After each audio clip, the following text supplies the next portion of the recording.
Good afternoon and welcome to Experts Insight on caste system of Nepal. Casteism in our country is rooted both in visible and invisible ways, and it is way overdue that we have this conversation about this system of injustice. Our actions from personal to a systemic level is imperative to bring change in the system of injustice and oppression. In today's session, we have Sarita Pariyar and Ujjwal Pasai as our speakers. To give a brief introductions about what they do, Sarita Pariyar is a writer, a columnist, and the founder of Garner Awards for Social Justice. And Ujjwal Pasai is an educator, writer, and a columnist. Now, I'd like to ask each speakers to give a 10-minute brief insight about this subject.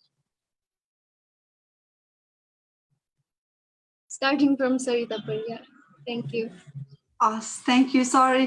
तपाईले यता मेरो ध्यान अन्त गयो कि sorry actually फेरि भन्नुस् त sorry thank you so much पहिला त तपाईहरु सबैजनालाई टिम्स कलेज अनि स्टुडेन्ट अफेयर्स टिमलाई मलाई चाहिँ यो जुन मौका दिनुभयो so first I really want to say thank you all तपाईले अघि के सोध्नु भयो अब एक्चुअली भन्नु त मेरो ध्यान यता डाइभर्ट भयो So, यो टपिकमा यो कास्टिजम इन नेपाल वाला टपिकमा तपाईको अलि ब्रीफ इन्साइट अथवा पर्सपेक्टिभ दिनु न भनेर यो अहिले चाहिँ मलाई कस्तो लाग्छ भने यो जुन जात व्यवस्था छ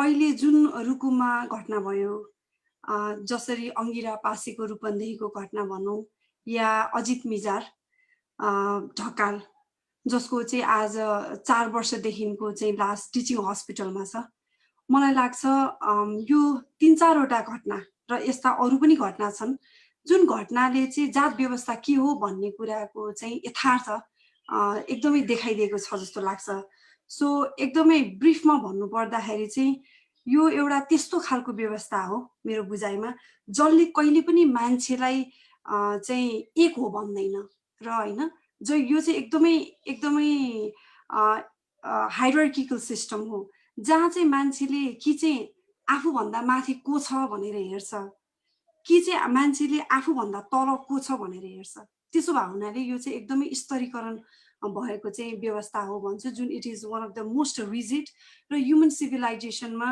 चाहिँ एकदमै ह्युमन राइट भायोलेसनको पनि worst form of human right violation हुने चाहिँ सिस्टम हो भन्छु म एकदम ब्रीफमा भन्दा हस् thank you So sir, can you give us a brief introduction on the same subject?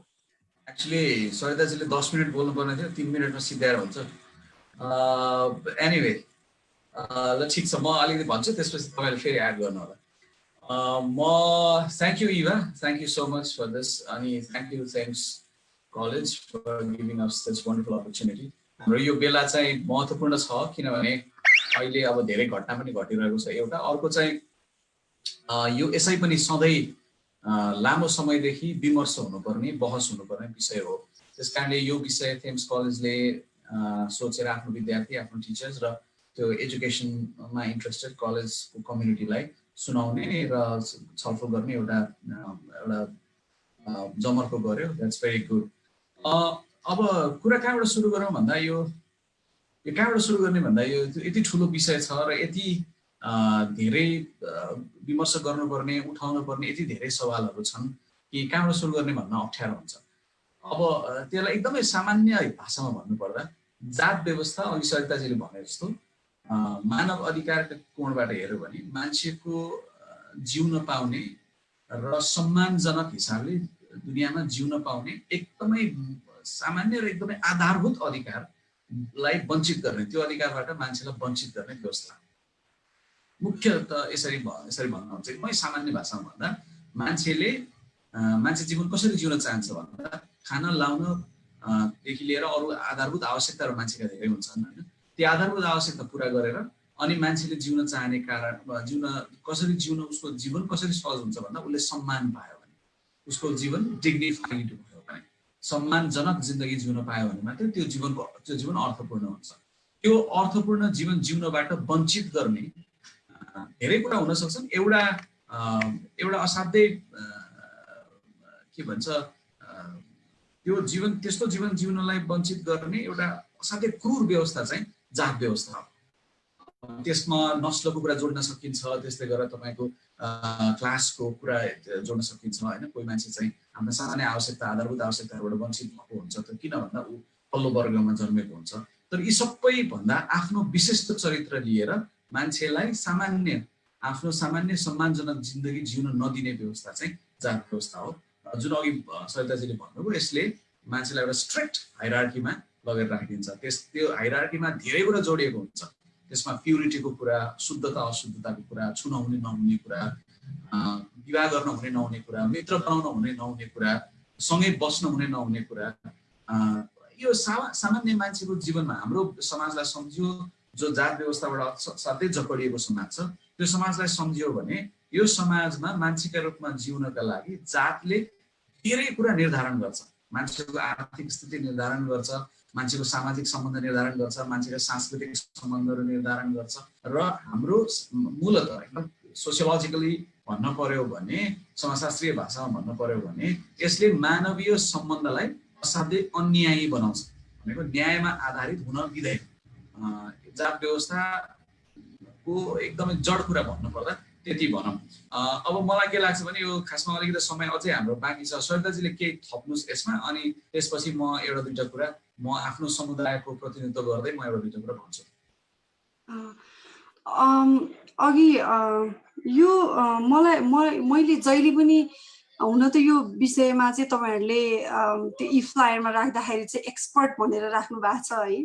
त्यसमा चाहिँ यो विषयको जटिलता जुन छ, जुन गहिराइमा छ यो विषय, म आफूले अहिले आजको कुरा चाहिँ कुन ढङ्गले राख्न चाहन्छु भने एज अ बिगिनरको रूपमा राख्न चाहन्छु। किन भन्दाखेरिमा जति बुझ्दै गयो यो विषयलाई त्यति नै धेरै झन् भर्खर सिक्दै गरेको भन्ने जस्तो मलाई अनुभूति हुन्छ। हुन त मैले केही वर्ष त मैले यो विषयमा बिताएँ, तर यो अहिलेको रिसेन्ट घटनाले चाहिँ के देखाउँछ भन्दा के काम गरिएछ, के गर्न पर्थ्यो, वा मैले मेरो आफ्नो लेखन मार्फत सोधिएका प्रश्नहरू कतिको रेलेभेन्ट थियो, या मैले मेरो प्रश्नलाई चाहिँ मैले पुनर्विचार गर्नुपर्ने हो, या अहिलेको बाँचिरहेको हाम्रो जुन समय छ यो बाँचिरहेको समयमा अब हामी युवा पुस्ताले चाहिँ कस्तो किसिमको प्रश्न गर्नुपर्ने हो भन्ने कुरामा चाहिँ I have been thinking a lot होइन।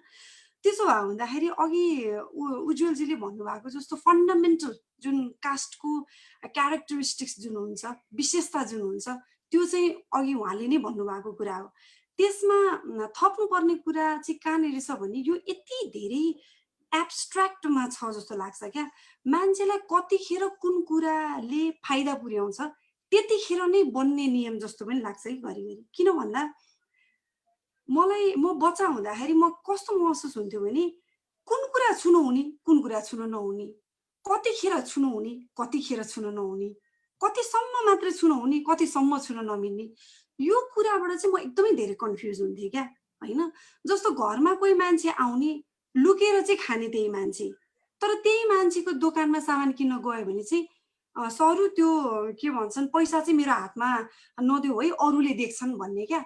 अनि म सोच्थेँ लाइक हाउ कम यो मान्छेले चाहिँ मेरो घरमा आएर चाहिँ हिजो भर्खरै खानुभयो, तर त्यही ठाउँमा चाहिँ सार्वजनिक रूपमा कुनै एउटा सामान किन्दाखेरि चाहिँ उनले मेरो हातले दिएको पैसा चाहिँ उहाँले छुन्थेनन् होइन।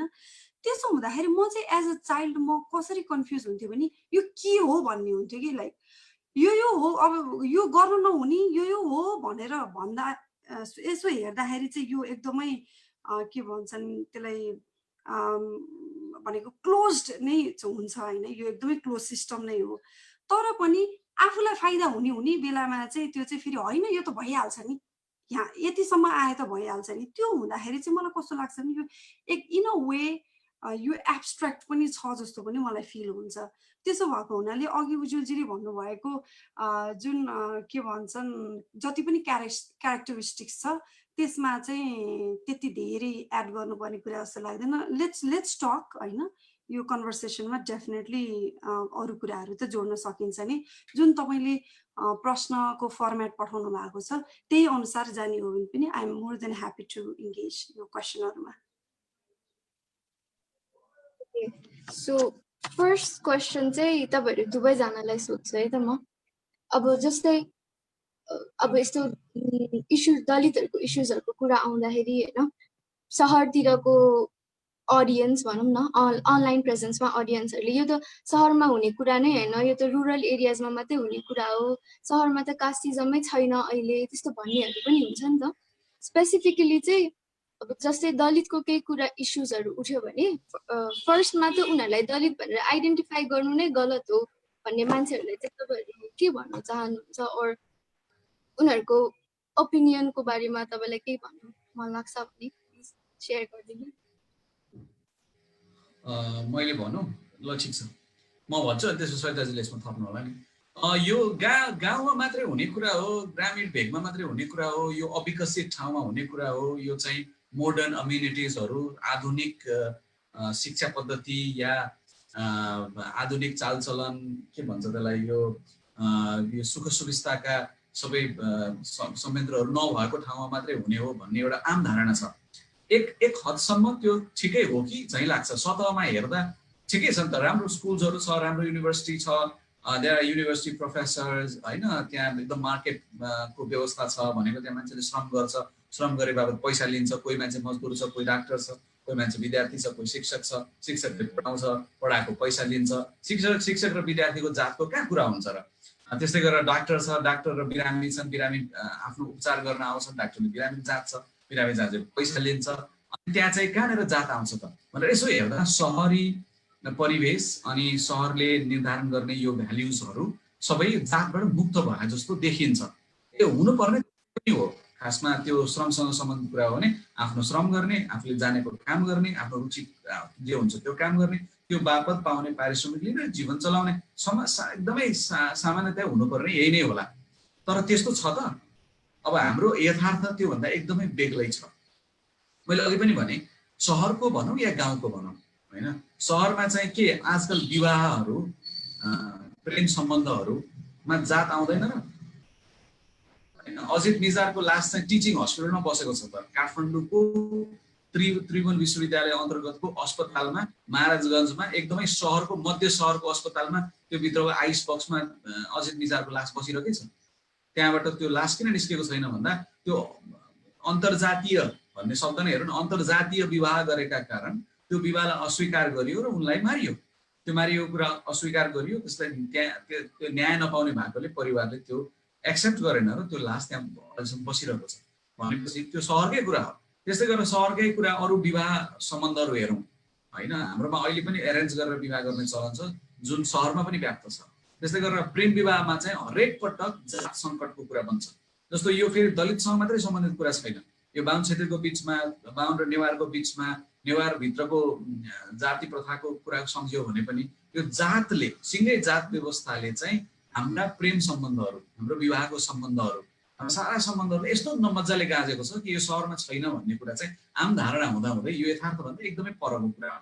यथार्थमा त्यो जताततै देखिन्छ, साथी बनाउने कुरादेखि लिएर आफ्नो कोसँग सङ्गत गर्ने भन्ने कुरादेखि लिएर कोसँग बसेर खाने भन्ने धेरै कुराले यो कुरा निर्धारण गर्छ। अब मान्छेले भन्न सक्छन्, के भन्छ, रेस्टुरेन्टमा गएर कसले सोध्छ र वेटरको जात कसले सोध्छ, रेस्टुरेन्ट कसले चलाएको छ कसले सोध्छ भनेर एउटा एकदमै साधारण उदाहरण दिन सक्छन्। तर उही साँखुमा, काठमाडौँभन्दा कति पर हो र, साँखुमा त्यो सामान्य रेस्टुरेन्टमा गरेको त्यो विभेदको कारण, त्यो विभेदलाई देखेर त मान्छेहरूले थिसिस लेखेका छन् त्यही विभेदमा स्टडी गरेर। भनेको त्यो साँखु भनेको काठमाडौँभन्दा कति परको कुरा हो, त्यो सहरै हो नि। अब अहिले रुकुमको घटना हेरौँ, रुकुममा जसरी मान्छे मारियो, त्यो यसो हेर्दा काठमाडौँ हेर्दा त्यो गाउँ हो, तर त्यो गाउँमा के थिएन, त्यहाँ मोबाइल फोन थिएन, त्यहाँ स्कुल्सहरू थिएन, त्यहाँ गभर्मेन्टले बनाएको करिकुलम पुगेको थिएन, त्यहाँ गभर्मेन्टको संविधानमा त चल्ने प्रहरी कार्यालय थिएन, त्यो संविधान अन्तर्गत चल्ने नगरपालिका या गाउँपालिकाको कार्यालय थिएन, त्यहाँ राजनीति थिएन, त्यहाँ राजनीतिक आन्दोलन भएको थिएन। रुकुम त माओवादी जनयुद्धको राजनीतिक आन्दोलनको सबभन्दा ठुलो प्रभाव परेको ठाउँ भनिन्छ। त्यो अब पनि पुरानै व्यवस्था अन्तर्गतको अथवा त्यो पुरानै रिमोट गाउँ हो र होइन, त्यो सहरसँग भएका अनेकन चरित्र बोकेर बसेको गाउँ हो। त्यहाँ पनि अहिले अन्तर्जातीय अथवा अर्को आफूभन्दा अर्को जातको, फरक जातको महिलासँग प्रेम सम्बन्ध, विवाह सम्बन्ध राखेकै आधारमा मान्छे मारिएको छ भनेपछि अब यो गाउँमा मात्रै हुने, यो सहरमा नहुने, यो विकसित भन्ने ठाउँमा नहुने भन्ने कुरा होइन।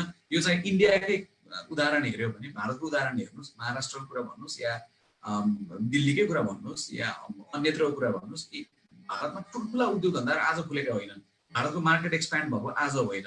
भारतमा मोडर्न इन्स्टिट्युसन्सहरू खुलेको आज होइन। त्यस कारणले यो लामो इतिहास छ भारतको। 30, 40, 50, 60, 70 वर्षको इतिहासमा हेर्दा विकसित भनिएका ठाउँहरूमा पनि जात व्यवस्था असाध्यै त्यसका क्रूरतम उदाहरणहरू भारतमा प्रशस्त भेटिन्छ। त्यस कारणले सतहबाट हेर्दा जात व्यवस्था सहरमा गाउँमा मात्रै हुने कुरा हो, सहरमा हुने कुरा होइन भन्ने कुरा चाहिँ यथार्थसँग मिल्ने कुरा होइन। त्योभन्दा अझै राम्रो सहज बुझिने उदाहरण दिनु पर्यो भने नेपालमा सांसदहरूले काठमाडौँमा डेरा पाउँदैनन्। डेरा दिनुभन्दा अगाडि जात सोधिन्छ होइन।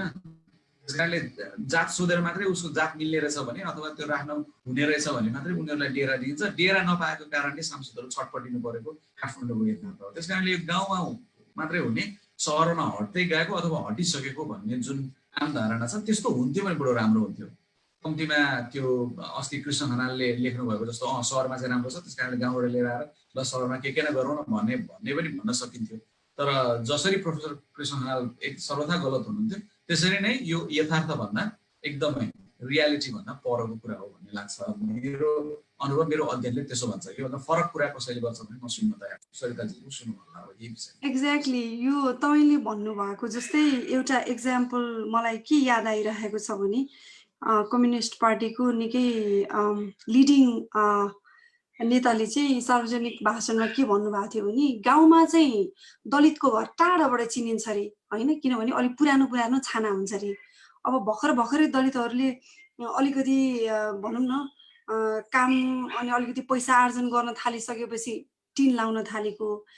त्यसो भए हुनाले टाढाबाट चाहिँ यो घर पक्का दलितको हो भनेर अनुमान लाउन सकिन्छ। तर सहरमा चाहिँ यो घर दलितको हो कि होइन भन्ने कुरा चाहिँ अनुमान लाउन सकिँदैन। त्यसो भए हुनाले जब सहरीकरण बढ्दै जान्छ त्यसपछि चाहिँ यो जुन यो जात व्यवस्था भन्ने कुरा पनि आफै मक्किँदै जाने अनि आफै भत्किँदै जान्छ र एक दिन चाहिँ हामी सबै सराबर हुन्छौँ भन्ने खालको कुरा चाहिँ सेयर गर्नुभयो होइन, which is very close to the अहिले भर्खरै हाम्रो उज्जवलजीले भन्नुभएको जस्तो। तर वास्तवमा यो कुरा होइन भन्ने कुरा चाहिँ एकदम धेरै एक्जाम्पलले चाहिँ देखाइरहेको छ।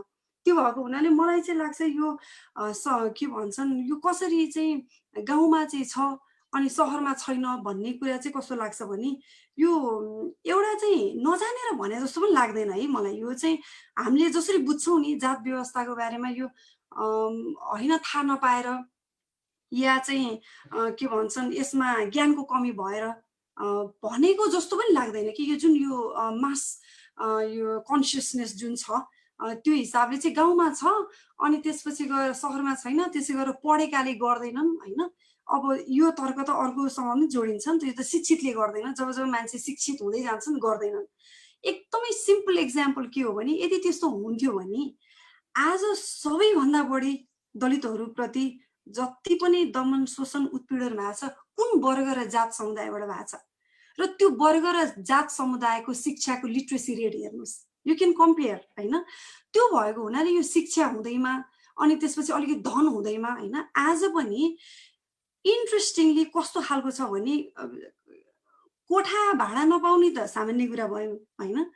तर इन्ट्रेस्टिङ कुरा त कस्तो पनि छ भने दलितको घरमा जसले आफूले भाडा राख्नको लागि घर धनीले आफ्नो जात ढाँटेर चाहिँ मान्छेलाई घरमा भाडामा राखेको उदाहरण छ क्या होइन। त्यो भएको हुनाले यो चाहिँ अलिकति धन सम्पत्ति कमाउँदैमा अब अलिकति भनेको आफ्नै समुदायसँगबाट टाढा हुने होइन। अब आफू दलित होइन कि भन्न मन पराउने पनि केही सङ्ख्या नभएको होइन। तर त्यो हुँदैमा चाहिँ यो समस्या हराएर जान्छ भन्नु चाहिँ उही आफ्नो घरभित्र लास चाहिँ राख्ने ढाक्ने छोप्ने, तर होइन यहाँ केही पनि छैन भनेर राख्दा त कति दिन राख्ने र होइन, केही दिनपछि त गनाउन थाल्छ। त्यसो भए हुनाले मलाई चाहिँ यो कास्ट सिस्टम भन्ने कुरा चाहिँ यही खालको चाहिँ हो जस्तो लाग्छ कि जति तपाईँ अनदेखा गर्नुहुन्छ, जति तपाईँ टाढा भाग्नुहुन्छ त्यति झन् यसको चाहिँ त्यो ग्राभिटी झन् बढ्दै जान्छ भन्ने मलाई लाग्छ। त्यसो भए हुनाले यो गाउँमा छ सहरमा छैन भन्ने कुरा चाहिँ कम्तीमा प्रमाणले तथ्यले त्यस्तो चाहिँ भन्दैन र प्र्याक्टिस पनि त्यस्तो देखिया छैन। यसमा म अलिकति थपेँ। अघि इभाको प्रश्न चाहिँ उसमा पनि थियो, यो कतिपयले चाहिँ आफूलाई यो दलित अथवा दलित भन्ने नाम शब्द नै समस्या हो भन्ने पनि ठान्छन्। धेरैको जेनरल बुझाइ त्यस्तो छ। कसै एउटा ग्रुपलाई दलित भनिदियो भने त त्यो सधैँ दलनमा परेको भइहाल्यो नि, त्यो आइडेन्टिटीको कारणले गर्दा पनि समस्या हुन्छ भन्ने आम बुझाइ छ। तर यहाँ समस्या के हो भने यो नामका कारणले त्यो दलित भन्ने होइन भएर अनि विभेदको विरुद्धमा राजनीति गर्दा लड्दा आन्दोलन गर्दा जन्मेको शब्द हो। त्यो दलित भन्ने शब्द चाहिँ अब त्यो एउटा चाहिँ दलनको भन्ने एकदमै लिटरल मिनिङमा मात्र त्यो प्रयोग हुँदैन। त्यो राजनीतिक आन्दोलनको नाम हो, सङ्घर्षको नाम हो। त्यो 70 वर्ष नेपालमै भएको 70 वर्ष लामो दलित आन्दोलनको सङ्घर्ष भयो। त्यो आफ्नो इज्जतीको नाम हो। त्यो कुनै हियाउने नाम होइन, त्यो कुनै अलग गर्ने नाम होइन, त्यो इज्जतीको नाम हो। त्यो किनभने त्यो स्ट्रगलको नाम, त्यो चाहिँ इमान्सिपेसनको स्ट्रगलको नाम हो, मुक्तिको स्ट्रगलको नाम हो।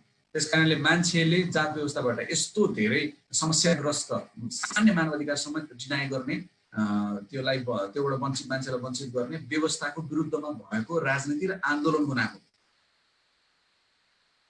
त्यो आन्दोलनसँग जोड्न पाउँदा मान्छेहरू गर्व फिल गर्छन् होइन, मान्छे गौरवान्वित हुन्छन्। त्यस कारण त्यो नाम हटाउने या नाम राख्ने नराख्ने भन्ने कुरा, त्यो नामको साटो अर्को कुनै अल्टरनेटिभ ल्याउने भन्ने कुरा आफैमा ठुलो पोलिटिक्स हो। त्यो जानेर या नजानेर त्यो राजनीतिमा मान्छेहरू फँसेको देखिन्छ। त्यस कारणले यो नाम दलित भन्ने आज हटाइदिने बित्तिकै त्यो सबै समाधान हुने होइन। अब के चाहिँ हो भने जस्तो नामको कुरामा अब अस्ति डाक्टर बाबुराम भट्टराईले अब अभियान जस्तो गरेर हामीले नाम बदलौँ भन्नुभयो। पहिला कम्युनिस्ट पार्टीमा के भनिन्थ्यो भने के भन्छ विवाह गर्न थालौँ, अब अन्तर्जातीय विवाह धेरैभन्दा धेरै गर्न थालौँ, त्यसो गरेको राम्रो। अब अन्तर्जातीय विवाह धेरैभन्दा धेरै हुने खालको वातावरण बन्यो, त्यसलाई एक्सेप्ट गर्नु थाल्यो सोसाइटीले भने भेरी गुड, गजब हुन्छ होइन। त्यसलाई चाहिँ तर विवाह भन्ने कुरा, प्रेम सम्बन्ध भन्ने कुरा कुनै राजनीतिक अभियानले निर्धारण गर्छ र? प्रेम सम्बन्ध भन्ने कुरा त स्वस्फूर्त हुने कुरा हो। त्यो स्वस्फूर्त हुने वातावरणको सिर्जना गर्ने हो होइन। कोही मान्छेले आफ्नो पुरा नाम भन्दैमा नामकै कारणले ऊ अपहेलित हुनु नपर्ने वातावरण चाहिँ कसरी बन्छ त?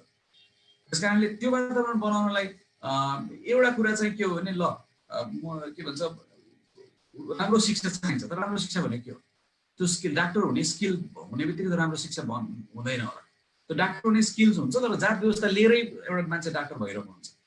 आफ्नो दिमागमा जात व्यवस्था राखेरै होइन, त्यो जात व्यवस्थाबाट आफ्नो सारा कुरा निर्धारित गर्दै ऊ त्यो मान्छे डाक्टर हुन्छ, प्रोफेसर हुन्छ।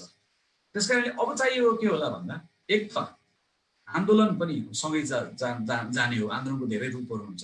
एउटा रूप चाहिँ पेडागोजीमा भनेको हाम्रो टिचिङ लर्निङमा, हाम्रो सिकाइमा, हाम्रो स्कुलदेखिको सिकाइमा हामीले यसलाई राम्रोसँग इन्कर्पोरेट गर्नु पर्यो। म एउटा उदाहरण दिन्छु।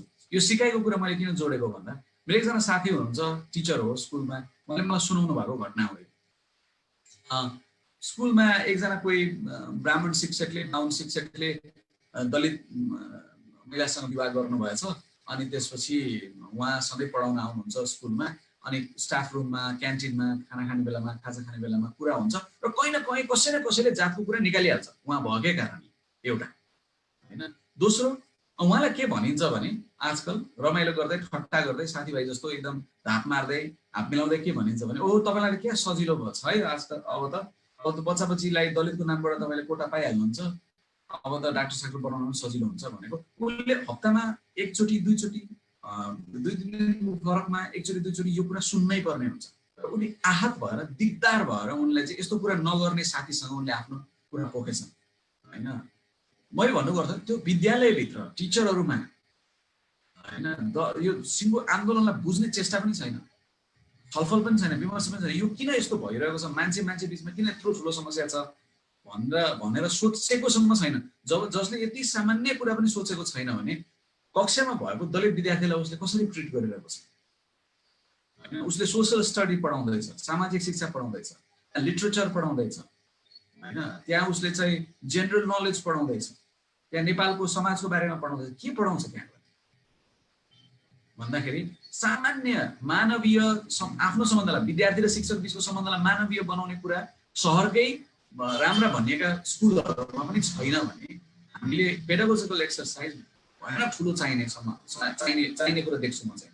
स्कुलदेखि युनिभर्सिटीसम्म अहिले अब यो कुरा चाहिँ सुन्दा अनौठो लाग्न सक्छ धेरैलाई। त्रिभुवन विश्वविद्यालयले बल्ल मात्रै दलितमाथि कोर्सै बनाएर राख्न खोज्दैछ हैन हुनुपर्ने त हामीसँग सेन्टर नै हो सेन्टर फर दलित स्टडिज भन्ने नै बनाइसक्नुपर्ने हो अनि अहिलेसम्म कतिपयलाई चाहिँ दलित सम्बन्धी अब विमर्श नै चाहिँदैन अब गफगाफै छलफलै चाहिँदैन पनि भनिरहेछन् एकातिर यो भनिरहने यसो हेर्दा सहरको झिलिमिली देखेर सबै कुरा यसो हेर्दा ठिकठाक भइरहेको देखेर सबै कुरा अगाडि बढिसक्यो अब जाति व्यवस्था छैन जस्तो पनि देखिने तर सबै कुरा राजनीति अर्थतन्त्र शिक्षा आफ्ना सम्बन्धहरू शिक्षक र विद्यार्थीको सम्बन्धदेखि लिएर सारा सम्बन्धहरूलाई डिफाइन गर्ने कुरामा कहीँ न कहीँ त्यो जात व्यवस्थालाई पिभोटल बनाइराख्ने कुरा चाहिँ असाध्यै समस्या कुरा हो त्यस कारण दलित भन्ने शब्दले हटाउँदैमा या त्यो दलित भन्ने शब्दकै कारणले यो जात व्यवस्था यहाँ रहेको होइन बरु त्यो जात व्यवस्था हटाउनको लागि त्यसलाई च्यालेन्ज गर्नको लागि र जे जति परिवर्तन भएका छन् अहिले त्यो परिवर्तनमा त्यही शब्द र त्यो शब्द वरिपरि जोडिएको पोलिटिक्सको भूमिका छ भन्ने कुरा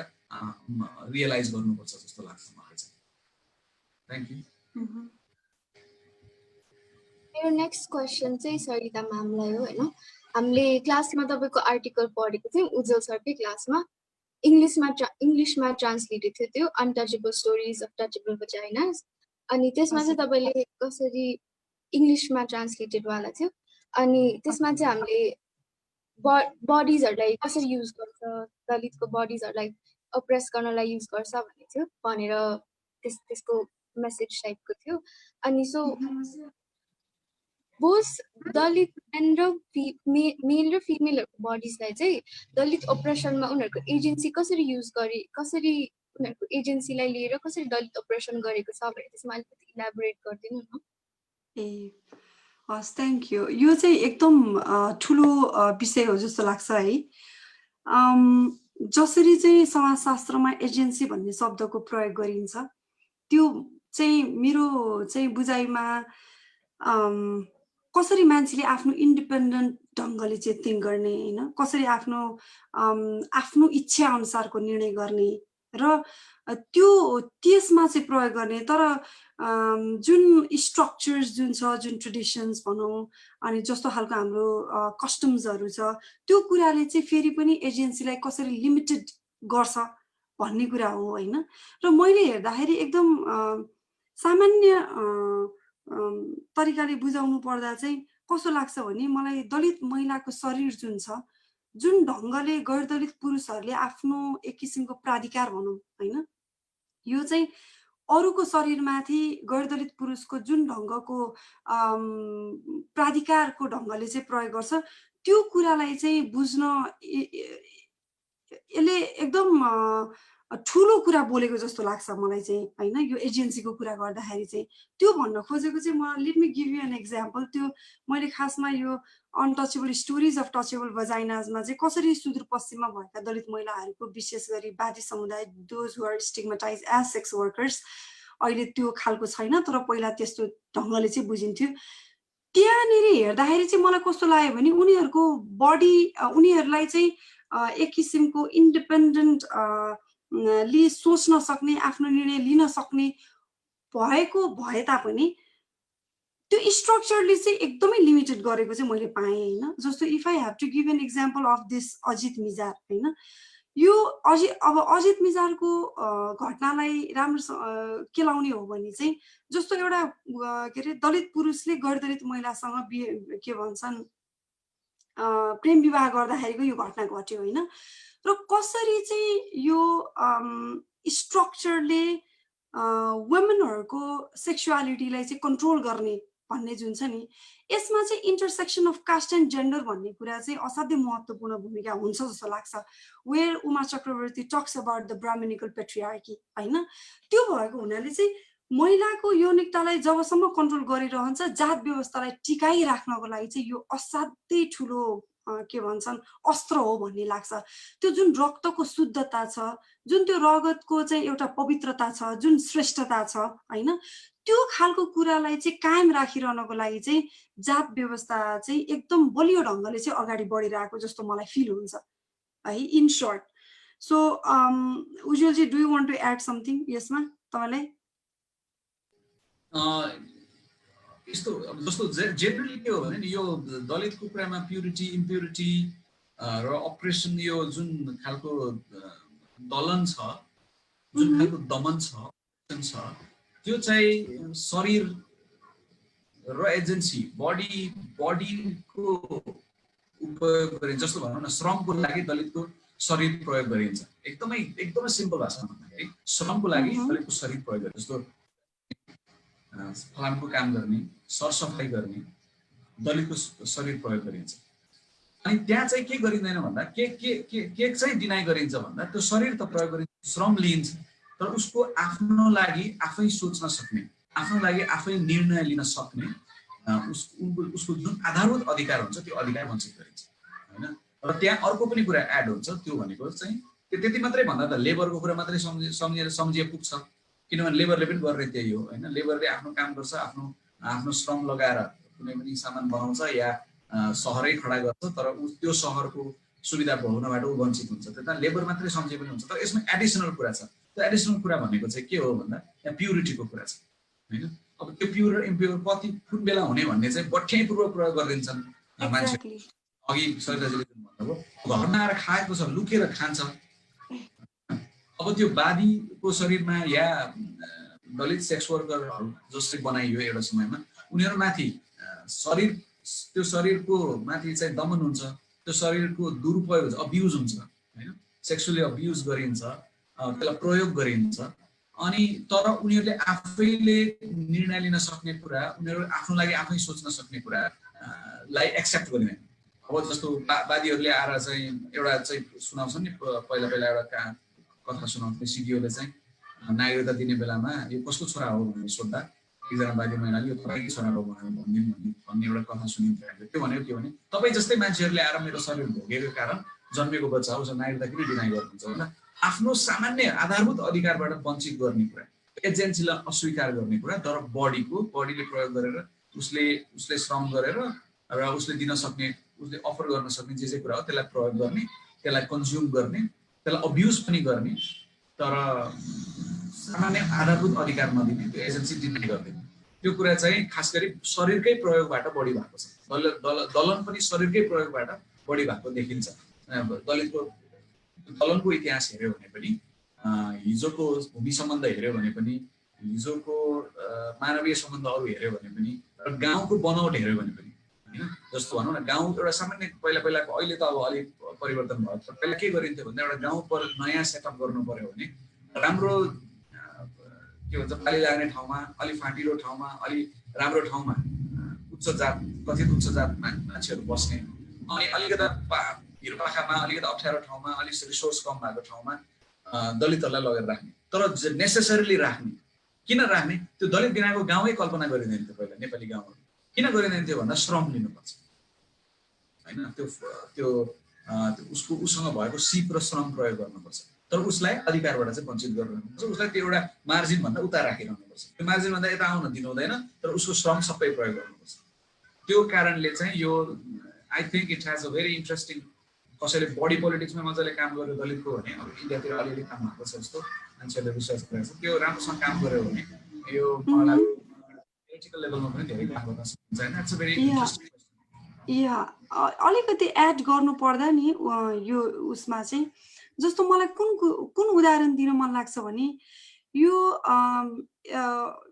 के भन्छ जब संविधान सभाको चुनाव भयो जसरी चाहिँ सभासदहरू चुनिएर आउनुभयो हैन त्यसमा चाहिँ तपाईको प्रत्यक्ष निर्वाचन प्रणालीबाट 2 जना आउनुभयो अरु केही महिलाहरू फर्स्ट पास द पोस्ट सिस्टमबाट आउनुभयो हैन यो मलाई कस्तो इन्ट्रेस्टिङ लाग्छ भने खास त सभासद हुने भन्ने कुरा त सभासदै हो नि त हैन त्यो चाहिँ एउटा के भन्छ एफपीटीबीबाट आउने होला अर्को चाहिँ प्रोपोर्सनल रिप्रेजेन्टेसनबाट आउने होला तर खास हुनुपर्ने भनेको चाहिँ गैर दलित सांसदको हैसियत जति हुनुपर्ने दलित महिला सांसदको पनि त्यति नै हुनुपर्ने तर जब उहाँहरूले चाहिँ जस्तो अब कतिपय म सुन्छु जब उहाँहरूको म कुरा सुन्छु उहाँहरूले निर्धक्कसँग आफ्नो कुरा स्पष्ट राख्नुहुन्छ कुन विषयमा संशोधन हाल्न पर्ने हो उहाँलाई थाहा छ किनभने जनतासँग उहाँहरू एकदमै भिज्नु भएको छ तलबाट आएका छन् हैन जति दलित सांसद आउनु भएको छ धेरै जसो भुइँतबाट आउनु भएको छ र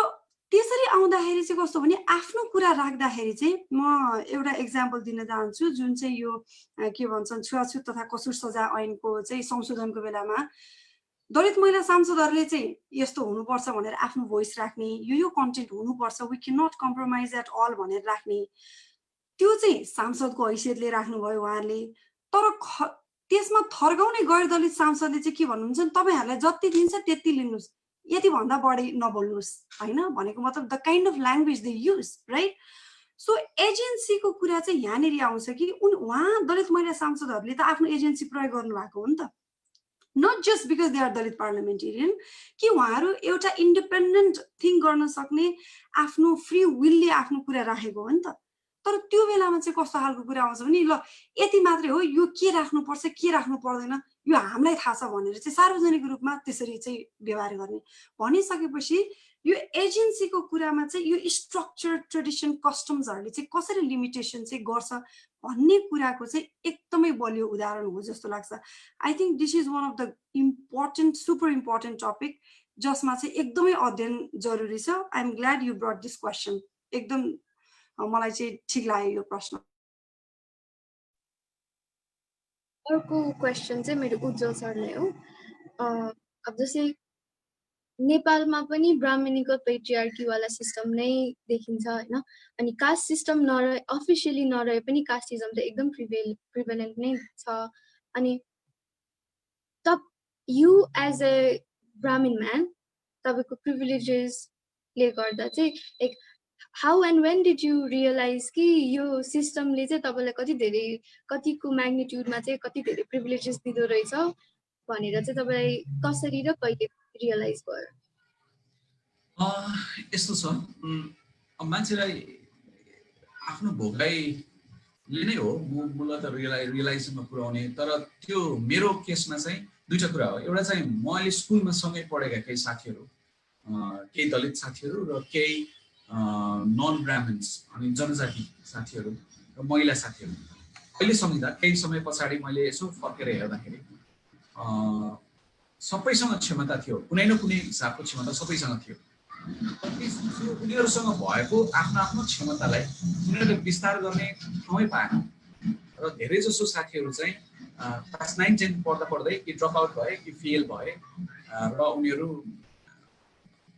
अगाडि बढ्न सकेनन् भनौँ न। अब यो सक्सेस भन्ने शब्द आफैमा एकदमै अलिक समस्याग्रस्त शब्द लाग्छ मलाई। तर त्यो जुन कुरामा उनीहरू रुचि राख्थे, जे काम गर्न उनीहरू चाहन्थे, त्यसमा उनीहरू अगाडि बढ्न सकेनन्। त्यस नसक्नुको अरू कारण पनि होला, तर एउटा मुख्य कारण उनीहरूको जात थियो र उनीहरू नन ब्राह्मण्स हुनु थियो र केहीको हकमा चाहिँ नन नेपाली भाषी हुनु, नेपाली भाषामा राम्रो पकड नहुनु, आफ्नो मातृभाषा घरमा बोल्नु र अलिअलि अङ्ग्रेजी स्कुलमा सिक्नु र जेनरली अङ्ग्रेजीदेखि लिएर अरू सारा कुरा सबै नेपालीमा पढाइएको कारणले गर्दा पनि उनीहरू राम्रोसँग अगाडि बढ्न सकेनन् जस्तो लाग्छ मलाई। अलिक पछि आएर सोच्दाखेरि म अगाडि बढेँ भन्दा मैले कसरी अगाडि बढ्न सकेँ त भन्दा मसँग केही प्रिभिलेजेसहरू थियो। एउटा मुख्य प्रिभिलेज त म छोरो थिएँ एउटा घरको होइन, त्यस कारणले मैले केही प्रिभिलेजहरू सँगै जोडेर आउने भइहाल्यो। त्यसपछि म नेपाली भाषामा फटकारेर बोल्न लेख्न जान्दथेँ, त्यसले पनि मलाई अगाडि बढ्न एकदमै मद्दत गर्यो। मैले जे काम गरेँ त्यसमा मलाई असाध्यै त्यसका म उच्च जातको मान्छे गर्न खुसीले त्यसलाई सजिलै पार लाउँदै आएँ। त्यस कारणले त्यो प्रिभिलेजेसहरू मसँग यति धेरै प्रिभिलेजेसहरू रहेछ भन्ने कुरा चाहिँ मलाई रियलाइजेसन हुनलाई मलाई पढ्न पर्यो होइन। त्यसको लागि दुईटा कुरा चाहियो, एउटा सङ्गत चाहियो, साथी चाहियो, अर्को कुरा पढाइ चाहियो। यो दुईटा कुरा कहाँबाट आयो त भन्दा यो दुईटा कुरा आन्दोलनबाट आयो।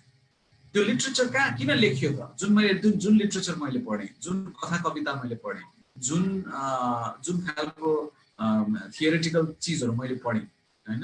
मैले एउटा पोइन्टमा आएर अम्बेडकर पढेँ, त्योभन्दा अगाडि मैले आहुतिको कविता पढेँ, त्योभन्दा अगाडि मैले विभिन्न पत्र पत्रिकामा छापिने अङ्ग्रेजीमा नेपालीमा छापिने दलितका भोगाइहरू पढेँ, दलनको विषयमा पढेँ, कुनै सिनेमा हेरेँ। यो सबै कहाँबाट आयो त भन्दा त्यो आन्दोलनले जन्माएको होइन। त्यो आन्दोलनलाई भर्तेक गर्न र आन्दोलनले उत्पादन गरेको, आन्दोलन भएको कारणले ती सबै चिजहरू लेखिएको।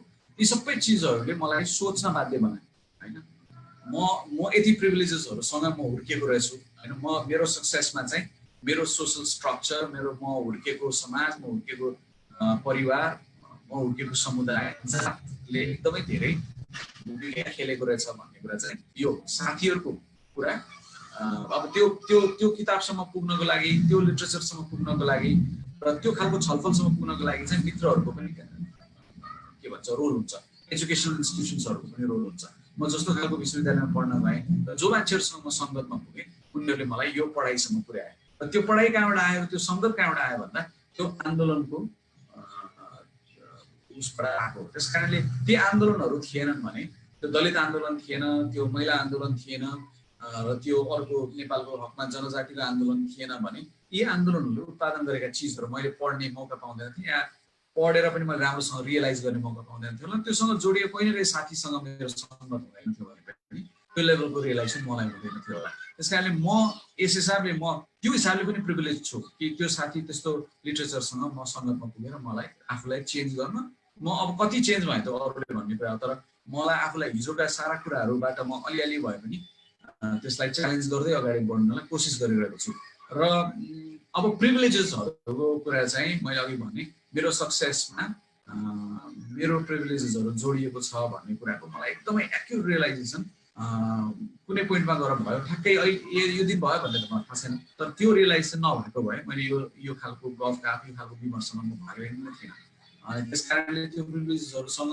जोडिँदो रहेछु म मेरो आफ्नै महिलाको कुरा गर्दा मेरो आफ्नै बहिनीलाई हेरेर मेरो आफ्नै आमाले भोगेको जीवन हेरेर नै मैले अहिले रियलाइज गर्छु कि म उनीहरूभन्दा कति धेरै प्रिभिलेजेसमा थिएँ त्यस्तै गरेर मैले अरू साथीहरूलाई हेरेर मधेसीलाई हेरेर जनजाति दलितलाई हेरेर म अन्दाज गर्छु म यो कारणले म प्रिभिलेज थिएँ त्यस कारणले म उनीहरूभन्दा यो कुराले चाहिँ म प्रिभिलेज छु भनेर अहिले पनि रियलाइज हुन्छ हिजो पनि हुन्छ त्यस कारणले त्यो चाहिँ मान्छेलाई के परिवर्तन गर्छ भन्ने कुरा अप्ठ्यारो छ कहिलेकाहीँ भोगाइले गर्छ कहिलेकाहीँ कुनै ठुलो दुर्घटनाले गर्छ कहिलेकाहीँ विपदहरूले गर्छ तर त्योभन्दा सजिलो र त्योभन्दा इफेक्टिभ कुरा चाहिँ मलाई के लाग्छ भने मैले अघि पनि भने पेडागोजी हो सङ्गत हो पढाइ हो र छलफल विमर्श गर्ने ठाउँहरू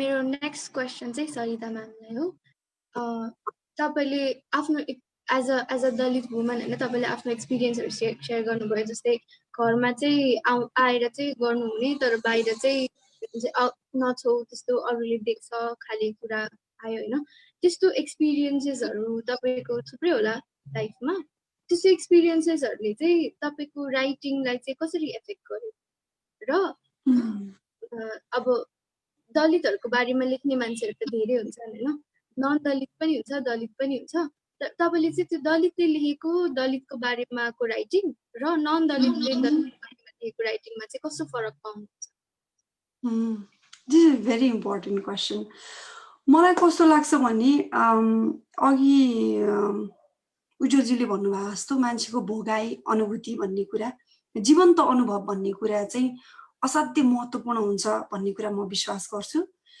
मेरो चाहिँ लेखनको थालनी या यो विषयमा म यो समुदायमा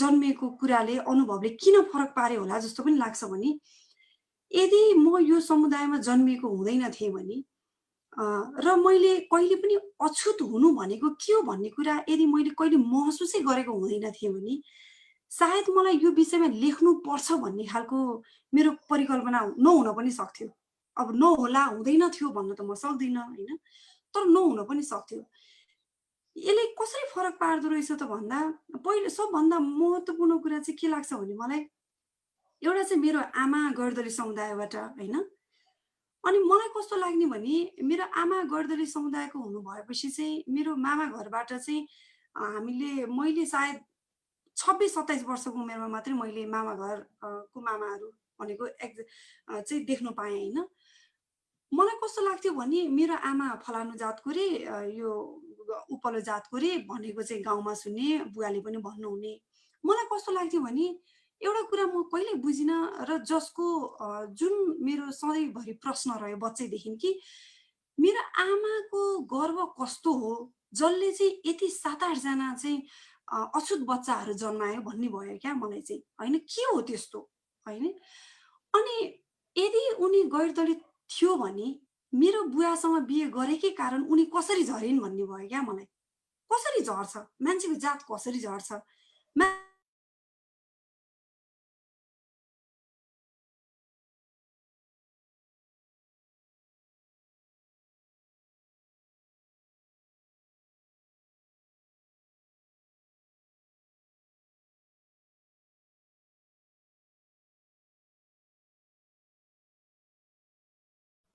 हेलो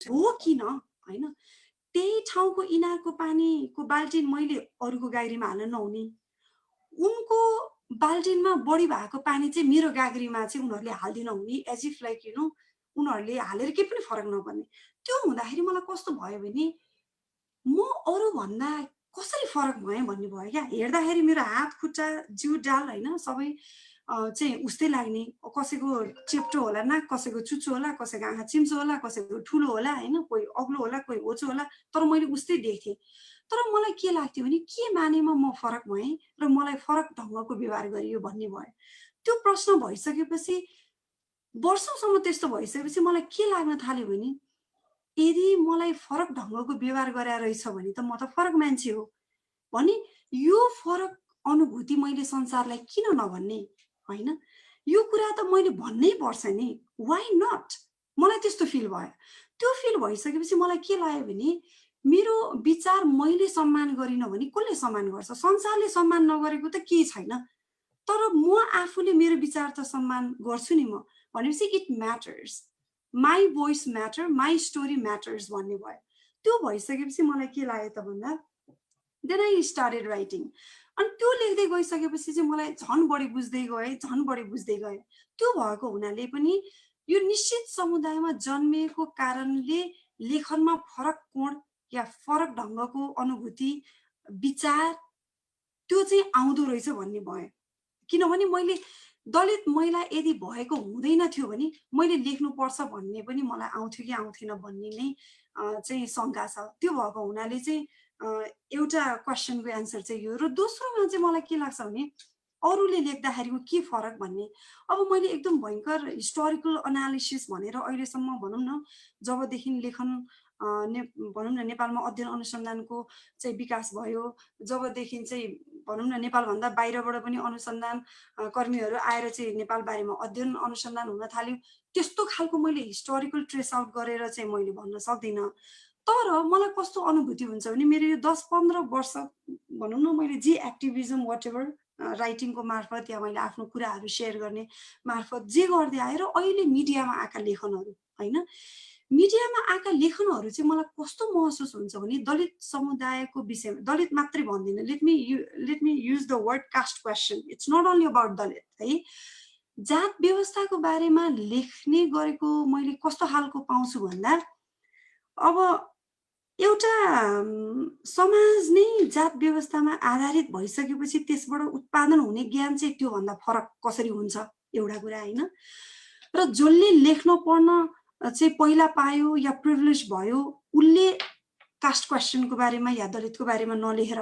कसरी हुन्छ त्यो त हुँदै हुँदैन र त्यो दुईटा कुरालाई ध्यानमा राख्दाखेरि चाहिँ कस्तो लाग्छ भने अघि हामीले जुन कुरा गर्यौँ नि मियोको कुरा गर्यौँ नि यो श्रेष्ठताको पवित्रताको शुद्धताको कुरा गर्यौँ यो लेखनलाई हेर्दाखेरि पनि के देखिन्छ त भन्दा त्यसैको वरिपरि घुमेको देख्छु क्या होइन त्यसैको वरिपरि कतै न कतैबाट एकदम पुष्ट्याइ गर्नको लागि जबरजस्त क्या फर एक्जाम्पल मानौँ let's take an example of corona virus होइन कोरोना भाइरसले अहिले हामीलाई के गरेका छौँ त भन्दा हामीले नाकमा छुन मिल्दैन या आँखामा छुन मिल्दैन आफ्नै प्रियजनसँग टाढा बस्नु परेको छ सोसियल डिस्टेन्स चाहिँ मेन्टेन गर्ने भनेर जुन भनेको छ अब यस्तो खालको सोसियल डिस्टेन्स मेन्टेन गर्ने कुरालाई पनि होइन मेरो बाबुआमाले परम्परा बेलादेखि गरेको कुरा त असाध्यै ठुलो वैज्ञानिक रहेछ होइन अब डोनाल्ड ट्रम्पले नमस्ते गरेको त हाम्रो त ओहो यो हाम्रो संस्कार त हामी त यति धेरै थटफुल रहेछौँ यति धेरै चाहिँ के भन्छ के अरे लामो सोच्न सक्ने चाहिँ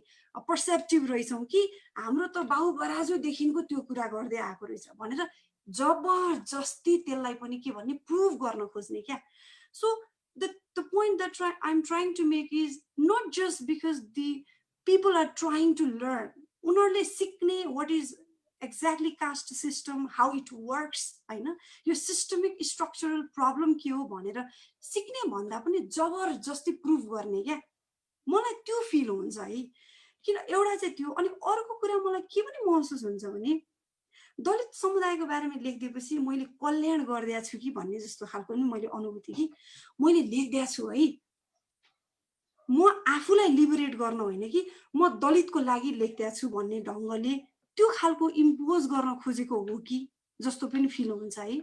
र अर्को मलाई के पनि लाग्छ भने एकदमै सुधार भएको छ कि त्यो जुन छ नि एकदमै कन्स्टेन्टली सुन्ने भनेको ओहो दुईटा बाटो हिँड्ने, पहिला दलितहरू तलको बाटो हिँड्थे, माथिबाट हिँड्थे गैर दलितहरू, अहिले त बाटै एउटै छ।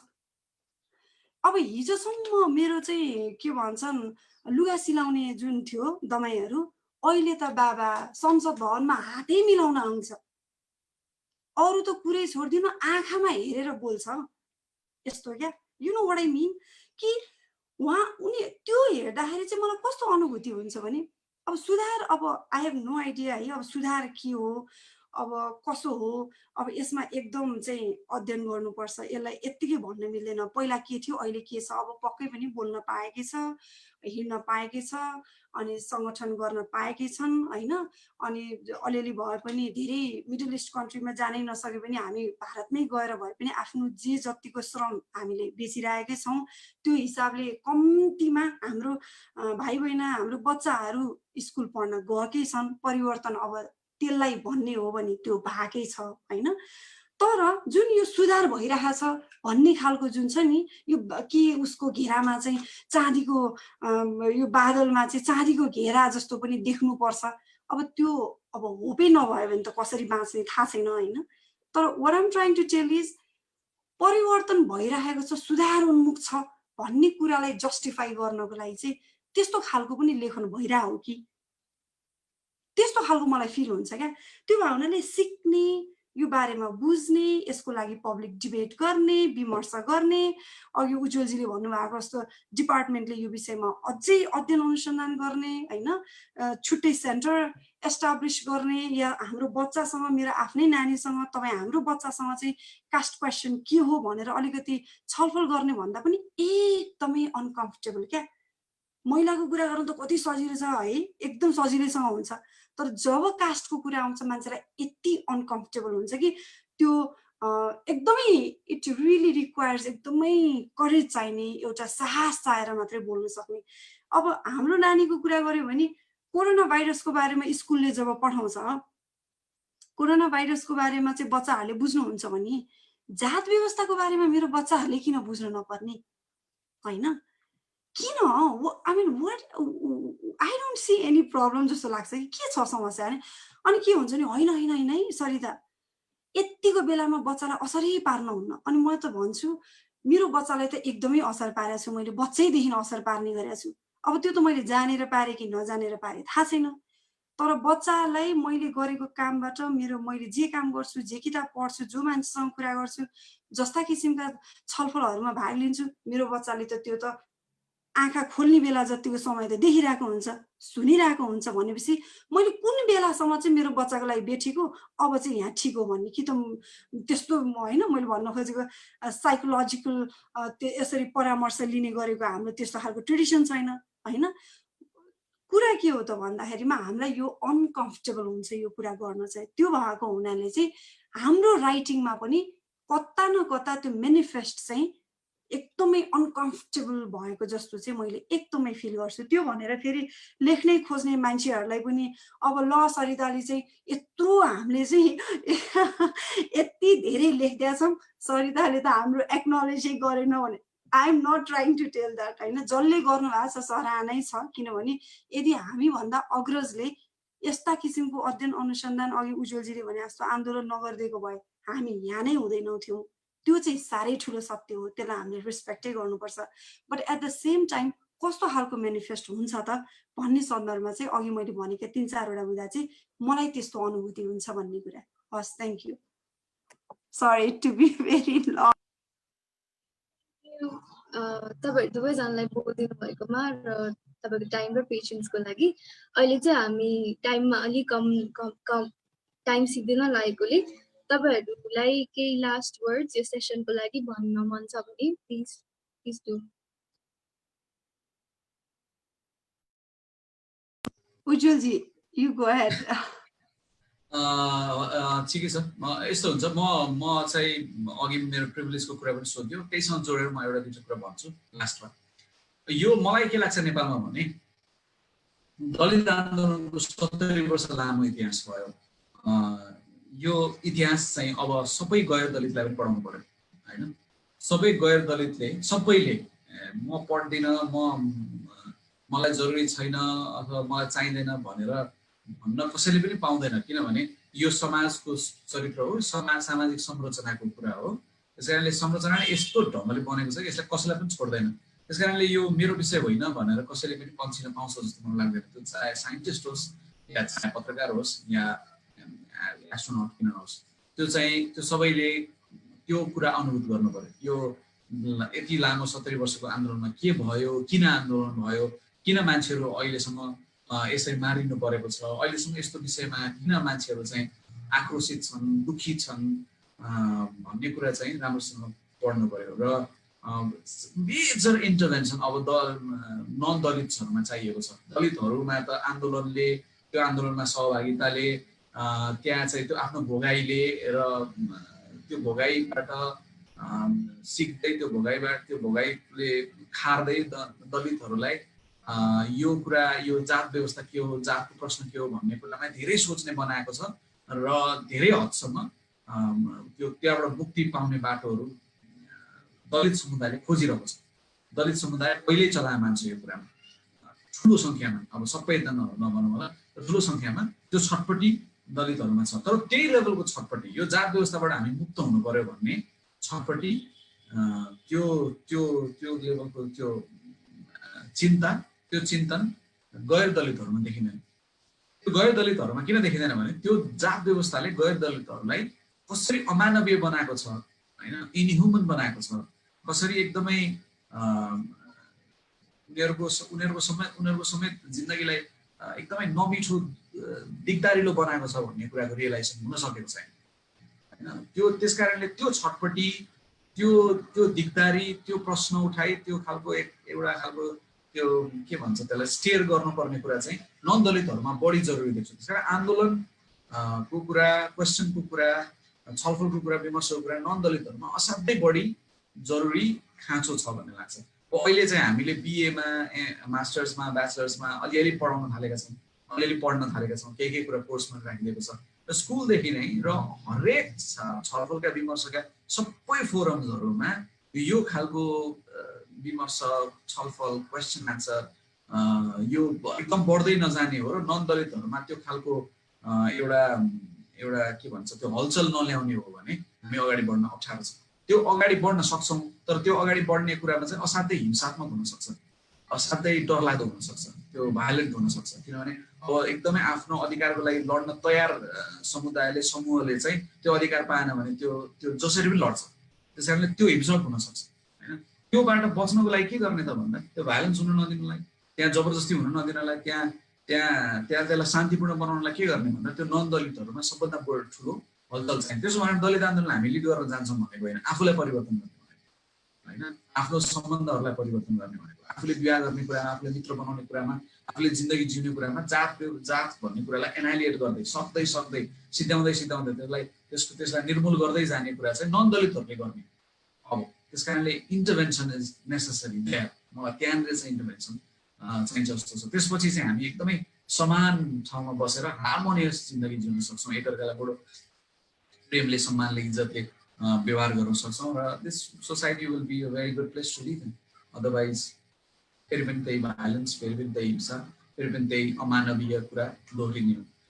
So thank you for this wonderful opportunity Eva, and धेरै पछि तिमीसँग भेट्न कुराहरू पाइयो।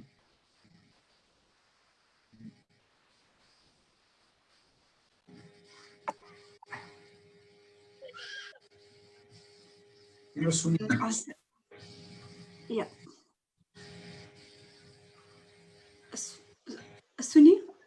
छ या एकदम ब्रिफमा भन्दा चाहिँ मेरो तर्फबाट कल फर एक्सन चाहिँ के होला जस्तो लाग्छ भने एउटा त यस्तै खालको छलफलहरू नै हो आयोजना गर्ने। I really want to thank है यो थेम्स कलेज र स्टुडेन्ट अफेयर्स टिमलाई चाहिँ। अर्को कुरा भनेको चाहिँ please try to find time to listen भन्छु म चाहिँ होइन। अलिकति सुन्ने भन्ने कुरा चाहिँ हियरिङ र लिसनिङमा इन्डिड देयर इज डिफरेन्स होइन। यो सुन्ने, दलित समुदायले बोल्दा या दलित समुदायले लेख्दा, सार्वजनिक कार्यक्रमहरूमा बोल्दा मलाई के लाग्छ भने सुन्न जरुरी छ जस्तो लाग्छ हैन। र अर्को भनेको चाहिँ के छ भने जसले जे भनिरहेछन् दलित समुदायबाट त्यतिकै भनिरहेछन् जस्तो लाग्दैन। कतिपय मान्छेलाई झ्याउ लाग्न सक्ला, रिपिटिसन भयो, यो छुवाछुत मात्रैको कुरा गर्यो भन्दा। तर यो छुवाछुतको मात्रै कुरा नगर्नको लागि चाहिँ पढ्नेले के गर्ने हो भन्ने पनि ठुलो विषय हुन्छ जस्तो लाग्छ है, एउटा कुरा। दोस्रो कुरो भनेको चाहिँ मेन्टर्स। मलाई एकदमै यो मेन्टरसिपमा एकदमै विश्वास लाग्छ। जस्तो थेम्स कलेजले अब के भन्छन् विद्यार्थीहरूलाई मेन्टर गर्नु पर्दाखेरि चाहिँ दलित विद्यार्थीको नन दलित स्टुडेन्ट्सहरूको दलित मेन्टर्स कसरी बनाउने हैन, नन दलित मेन्टर्सहरूले दलित स्टुडेन्टलाई मेन्टरिङ कसरी गर्ने, those are two different things which is equally important हैन। त्यो कुरामा पनि ध्यान दिनुपर्छ कि जस्तो लाग्छ। र अर्को कुरा भनेको चाहिँ अब साथी बनाउने भन्ने कुरामा म असाध्यै ठुलो विश्वास गर्छु। किनभने जब हामीले जेन्युइन सेन्समा साथी बनाउँछौँ त्यसपछि मात्रै मान्छेको माया लाग्न थाल्ने, उसलाई परेको अप्ठ्यारो मलाई पर्या हो भनेर सोच्न थाल्ने, अनि आफ्नो कन्सर्नको विषय हुन्छ जस्तो लाग्छ क्या।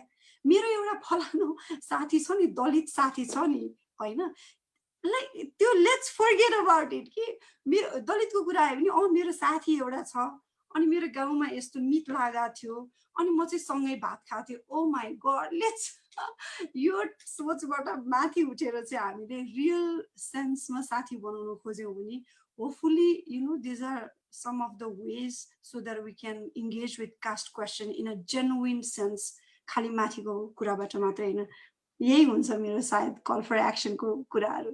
हस्, thank you so much for the entire team. So much for your words. Thank you, Thames, for giving this platform, and thank you to the viewers who are viewing this online. Let's hope we'll have Istikhali sessions next time. See you. Bye-bye.